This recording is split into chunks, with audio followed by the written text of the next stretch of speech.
tane kırmızılı abi. Ve gücüne bunlarla bir damla güzel. 50 tane. Şey nerededir?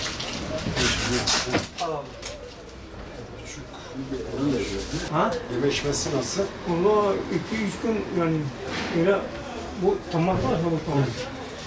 Çok hasta. Onu bırakabiliriz seni ya. Şu an hasta olan kaç tane hayvan var? Hasta şimdi o bir tane var. Tek bir tane. Ha. Tamam. O diğeri de hani şimdi söyledim size bir tane daha var. O da öyle yapıyor. Az var. Evet. Böyle içini vurma, hızlı nefes alıp verme var mı? Şimdi şarbon dediğimiz hastalığı bilebilmek için ilk önce nasıl bir düşmanla karşılaştığımızı bilmek lazım. Bacillus anthrax denen sporlu bir bakteridir bu. Spor dediğimiz dış etkenlere karşı kendini muhafaza edebilen bir kapsül gibi düşünürsek o şekilde bir kapsülle sarılı. Yıllarca bulunduğu yerde kalabilen, dış muhafazalara karşı, dış etkenlere karşı kendini koruyabilen bir bakteri. Bir bölgemizde var idi. İl Müdürlüğümüz tarafından aşılama yapıldı. Fakat diğer bölgelerde şu an herhangi bir şey yok, bir belirti yok. Fakat aşılamalara çıkıyoruz. Aşılamalarımızı yapıyoruz yani özel veteriner hekimler olarak. Bulaşır. Tabii zoonoz bir hastalıktır. İnsanlara da geçer. Çok zoonoz bir hastalık. Mutlaka et ve et ürünleriyle uğraşırken kasaptan et aldığımız zaman evde yapsak bile mutlaka bir koruyucu eldivenle yapmakta fayda vardır.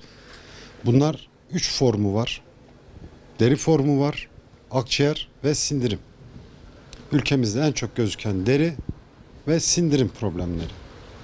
Akciğer formları çok ilimizde veya ülkemizde gözüken bir formu yok.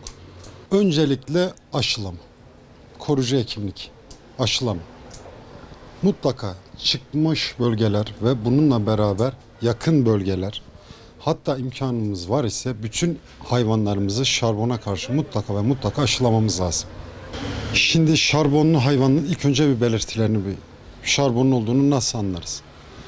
Hayvan ölürken, dış bakıda hayvan ölürken doğal deliklerden, burun delikleri, ağız, anüsten, vulvadan siyah renkte, çikolata renginde böyle bir kan gelir.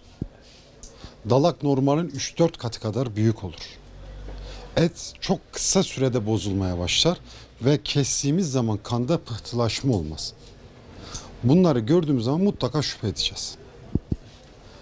İnsanlara bulaşma süresi 1 ile 1 hafta arasında.